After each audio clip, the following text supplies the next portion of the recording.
మోహన్ బాబు పరారీ జర్నలిస్టుపై దాడి ఘటనలో కీలక పరిణామము హత్యాయత్నం సహా పలు కేసులు నమోదు ముందస్తు బెయిల్ పిటిషన్ కొట్టేసిన హైకోర్టు ఇక బెయిల్ రాకపోవడంతో అజ్ఞాతంలోకి అరెస్టు కోసం 5 బృందాలతో పోలీసులు గాలింపులట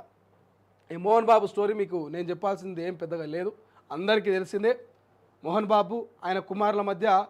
ఆస్తి తగాదాలు స్కూళ్ళు విద్యాకేషన్కి సంబంధించినటువంటి కొన్ని పంచాయతీలు నడుస్తూ ఉన్నాయి సో పంచాయతీ నేపథ్యంలోనే శంషాబాద్ దగ్గర ఉన్నటువంటి తన ఫామ్ హౌస్ దగ్గర తన ఇల్లు దగ్గర పెద్ద భారీ స్థాయిలో గొడవ జరగడం ఆడికి పోలీసులు పోవడం పోలీసులతో పాటు మీడియాలు పోవడం సో మీడియాలో ఒక జర్నలిస్ట్ మీద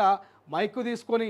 ఇక మోహన్ బాబు చేసిన దాడి అందరికీ తెలిసిందే విచక్షణ రహితంగా విచక్షణ కోల్పోయి తన వయసుకు సంబంధం లేకుండా ఇక జర్నలిస్ట్ మీద ఒక సినీ నటుడు ఎంతో పేరు ప్రఖ్యాతులు ఉన్నటువంటి మోహన్ బాబు చేసిన దాడి తెలంగాణ వ్యాప్తంగా ఉన్నటువంటి జర్నలిస్టులందరూ కూడా ఖండించారు సో ఆయన మీద కేసు నమోదైంది సో ఇందులో భాగంగానే ఆయన ముందస్తుగానే బెయిల్ పిటిషన్ కోసం కోర్టుకు పోయి ముందస్తు బెయిల్ ఇవ్వాలంటూ కోర్టులో పిటిషన్ పెడితే హైకోర్టు ఆ పిటిషన్ కొట్టేసింది సో ప్రస్తుతం మోహన్ బాబు ఇక పరారులో ఉన్నాడు అని చెప్పాలి పరారులో ఉన్నాడు 4-5 బృందాలు పోలీసులు మోహన్ బాబు కోసం గాలిస్తూ ఉన్నాయి దొరికితే తీసుకొచ్చి జైలు వేసినట్టుగా అనిపిస్తూ ఉంది ఇంకా ఆ గన్ను కూడా ఆయన దగ్గర ఉన్నటువంటి గన్ను కూడా మరి పోలీసులకు హ్యాండ్ ఓవర్ చేయలేదట పాపం సినిమాలో హీరోగా నటించిండు రియల్ లైఫ్లో కూడా ఆయన హీరో అనుకుంటున్నట్టున్నాడు పాపం మోహన్ బాబు ఏం చేసినా సినిమాలో హీరో ఏం చేసినా నడుస్తుంది సినిమాలో హీరో ఏం చెప్పినా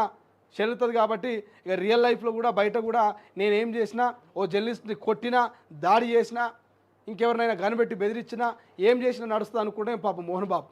పగటి కళలు అంటున్నట్టున్నాడు సినిమా వేరు రియల్ లైఫ్ వేరు కదా సో ఈ రకమైనటువంటి దాడి మంచిది కాదు కదా సో మొత్తం మీద అయితే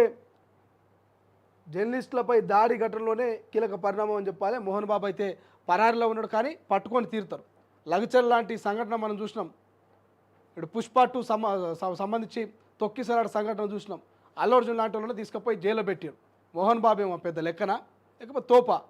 మోహన్ బాబును కూడా రేపు మాపో జైల్లో పెడతారు సో ఖచ్చితంగా చిప్పకూడి తినాల్సిందే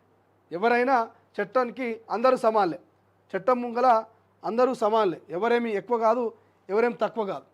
సో ఇది ఓవరాల్గా ఇవాళ అన్ని దినపత్రికల్లో కూడా మనకు ప్రధానంగా కనిపిస్తున్నటువంటి వార్తలు అన్ని దినపత్రికల్లో